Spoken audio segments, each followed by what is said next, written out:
Лада Веста просела в продажах на 50%, рекорд среди первой десятки. Повод снять ее с конвейера или все идет по плану. Но перед тем, как рассказать все подробности, прошу вас подписаться на канал и поставить ваш царский лайк. За это в конце с меня не смешной анекдот. Также переходите в наши Рутуб, ВК и Телеграм каналы. Это мой личный блог, и здесь я всегда говорю честно и от души. Помню, как еще лет 10 назад, когда Лада Веста только-только вышла на рынок, это был вроде бы 2015. Я смотрел на нее с настоящей надеждой. Тогда казалось, что перед нами первый по-настоящему серьезный шаг в будущее отечественного автопрома. Не просто шаг, рывок. На фоне привычной и уже изрядно устаревшей Лады Гранты, новая Веста выглядела если не иномаркой, то уж точно чем-то свежим и амбициозным. Пусть она и отставала от автомобилей из Японии, Европы или Кореи по технологиям, дизайну и оснащению, но все равно казалась настоящим глотком воздуха и движением в верном направлении. С тех пор прошло ровно 10 лет.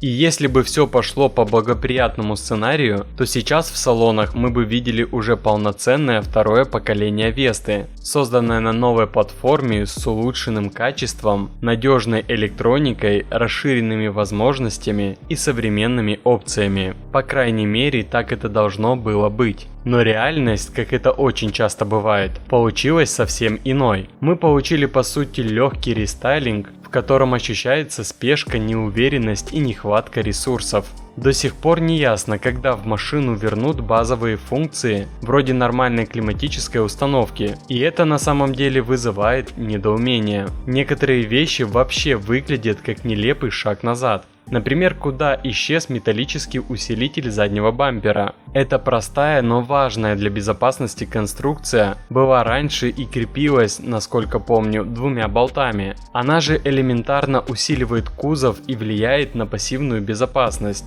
но теперь ее нет.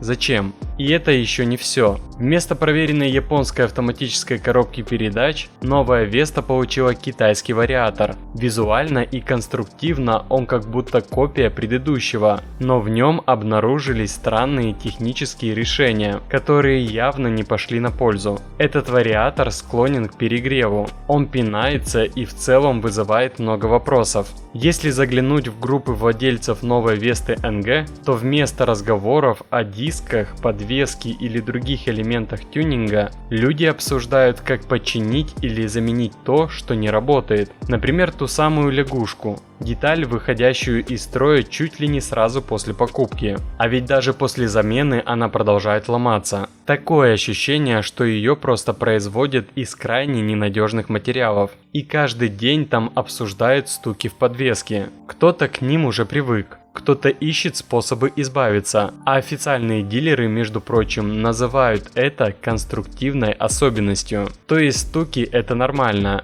Да, они так говорят. Есть жалобы и посерьезнее. Например, на странные щелчки и стуки при повороте руля. А в отдельном случае, пусть их и немного, происходило и заклинивание рулевого механизма прямо во время движения. Пока это не массовая проблема, но все равно тревожно. С ключ-картами у владельцев новой Весты тоже приключений хватает.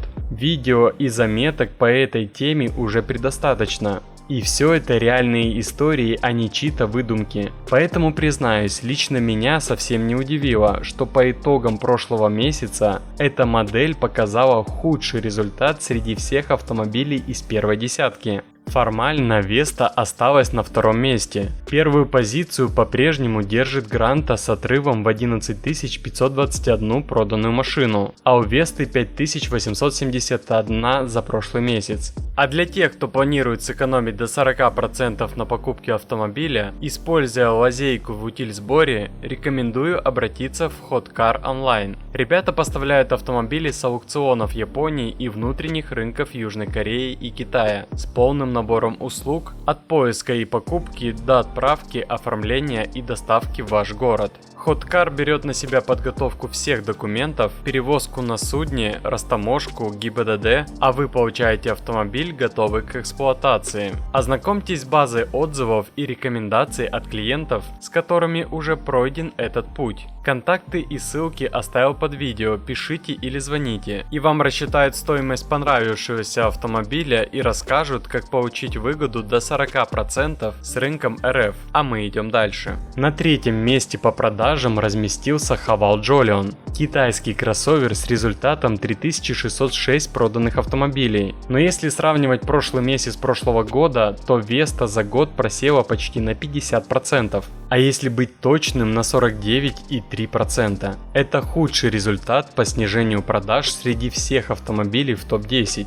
Вслед за ней идет все тот же Haval Jolion минус 48%. Вроде бы почти одинаково, но давайте не забывать об одном важном нюансе – разница в цене. Базовая Vesta стоит 1 239 000 рублей, а самый доступный Jolion уже от 1 800 000, почти в 2 раза дороже. И кстати, с января этого года Jolion больше не участвует в программе льготного автокредитования. В стране, где около 80% новых машин берутся в кредит, это весомый фактор. Но как видим, и высокая цена, и отсутствие господдержки не мешает Хавалу продаваться не хуже Весты. А вот Весте это не помогает. Да, между 5871 проданной Вестой и 3606 проданными Джолионами разница ощутимая. Но это никак не компенсирует тот факт, что Веста вдвое уступает Гранте, а ведь все в одном концерне. Что же теперь делать с Вестой? Снимать с производства, отправлять в музей? На месте АвтоВАЗа я бы на время приостановил продажи, вернулся бы к доработке моделей и еще как минимум год доводил бы ее до нормального состояния, а тем, кто уже купил, расширенную и продленную гарантию, чтобы как-то компенсировать все это.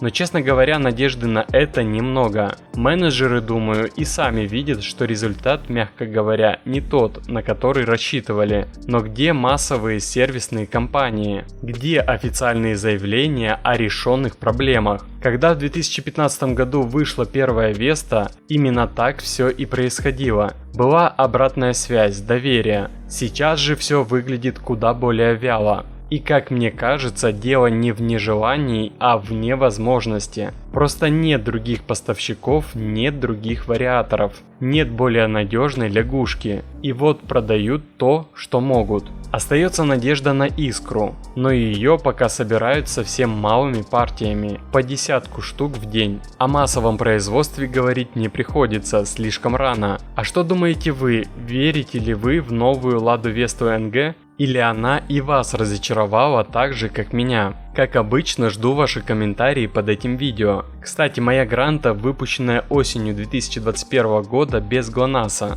купил в феврале 2022. В сопроводительных документах прописано обязательство завода устранить недостаток до осени 2022 года бесплатно. То есть деньги мной уплачены за авто в полной комплектации. До сих пор мои обращения завод игнорирует, а дилер просто посылает. Причем сейчас все ВАЗы выпускаются с этими блоками, но может без каких-то других, и в магазинах блоки ГЛОНАСС не дефицит. Это показатели отношения руководства завода к своим покупателям. По-моему, у руководства завода нет желания думать о проданных автомобилях, будь то моя Гранта или Веста НГ. Лох не мамонт, вот их девиз. А худо станет, можно опять повысить утилизационный сбор, ввести запретительные налоги, попросить у государства беспроцентные или безвозвратные суды. Пора мне продумать все и поехать сделать хорошее видео. Ну и обещанная мною шутка. Встречаются два чиновника.